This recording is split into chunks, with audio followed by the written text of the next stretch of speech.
लोग कहते हैं तुम्हारे आस्तीन में सांप रहते हैं। लोग कहते हैं तुम्हारे आस्तीन में सांप रहते हैं। मैंने भी कह दिया, क्या करूं साहब, मेरा मिजाज ही कुछ चंदन जैसा है। हेलो फ्रेंड्स, मैं युगल पटले एक लंबे समय के बाद एक नई कहानी लेकर के फिर आपके सामने उपस्थित हूँ। एक कहानी है एक गुरु और शिष्य की, जो शहर की ओर जा रहे थे। निरंतर चलने के बाद वह एक गांव में पहुंचते हैं और सोचता है कि कुछ देर विश्राम किया जाए। विश्राम करने के लिए एक छोटी सी कुटिया नजर आती है उन्हें। उस कुटिया में जाते हैं। वहां पर एक परिवार रहा करता था जो बहुत ही निम्न स्थिति में चल रहा था। वहां पानी वानी पीते हैं।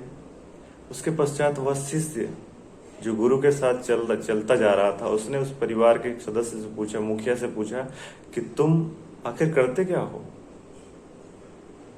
उस मुखिया ने उसे उत्तर दिया कि हमारे पास एक भैंस है, उससे कुछ दूध निकालते हैं, वही दूध मार्केट में बेचते हैं, उसी से हमारा परिवार चलता है।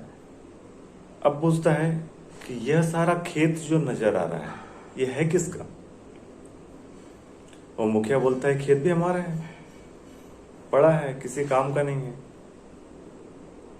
तो शिष्य बोलता है कि क्यों ना तुम इस खेत में फसल लगाओ, थोड़ा ज्यादा मुनाफा लो, तुम्हारा परिवार कुछ अच्छे से चलेगा।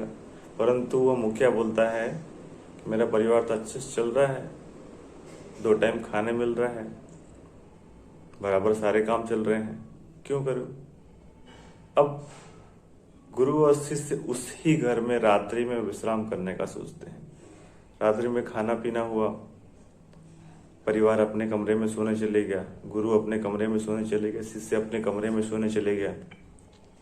आधी रात को गुरुजी उठकर उस शिष्य से बोलते हैं कि जाओ फटाफट से उठो, उस भैंस को छोड़ करके लाओ। शिष्य बोलता है, गुरुजी आपने क्या कहा। गुरु बोलते, फटाफट से उठो, उस भैंस को छोड़ करके लाओ, हमें अभी निकलना है।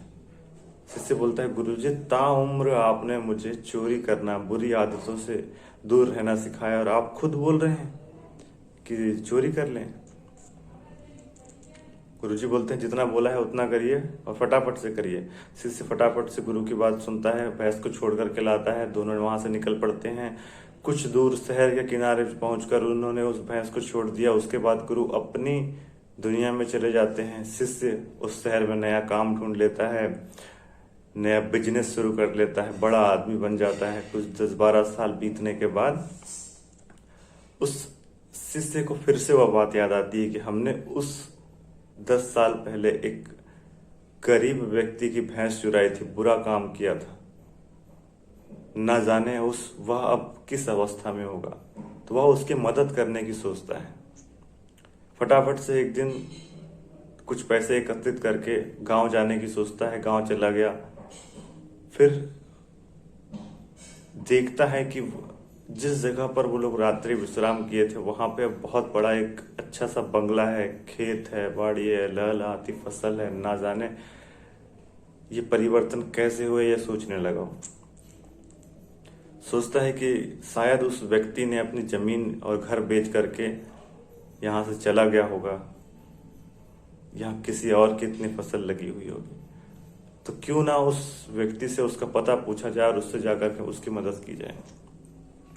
ये सोचते हुए वह घर में जाता है और आवाज देता है, तो तुरंत देखता है कि वह तो वही व्यक्ति था जिसे वह 10 साल पहले एक बहुत ही असहाय अवस्था में मिल के गए थे।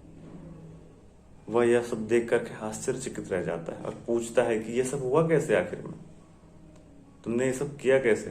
वो बताता है कि तुम उस रात जब हमारे घर गुरुजी के साथ आए थे, तो हमारी भैंस उसी रात को चोरी हो गई थी। उसके बाद मैंने लकड़ियां काट करके बेचने का काम शुरू किया, उससे कुछ पैसे एकत्रित करके कुछ बीज खरीदा, बीज को इस खेत में लगाया, जिससे कोई बहुत हमें फायदा होता चला गया। मैंने और फसल लगाई और आज ये अवस्था है कि हम बहुत ही सुदृढ़ जीवन यापन कर रहे हैं। तो कहने का मतलब है दोस्तों कि इंतजार करने वाले को केवल उतना मिलता है जितना कोशिश करने वाला व्यक्ति छोड़ देता है। मतलब कि हमें इंतजार करेंगे तो सिर्फ उतना मिलेगा जो एक कोशिश करने वाले व्यक्ति के द्वारा छोड़ा गया हो। तो हमेशा कोशिश करते रहें, इंतजार ना करें। मेरी आपसे यही सलाह है। चाहे आप किसी भी क्षेत्र में कार्य कर रहे हो, सोच बड़ी रखें, कुछ अच्छा करने की सोचें। तो यह थी मेरी आज की कहानी। आपको पसंद आई हो तो लाइक और शेयर जरूर करें।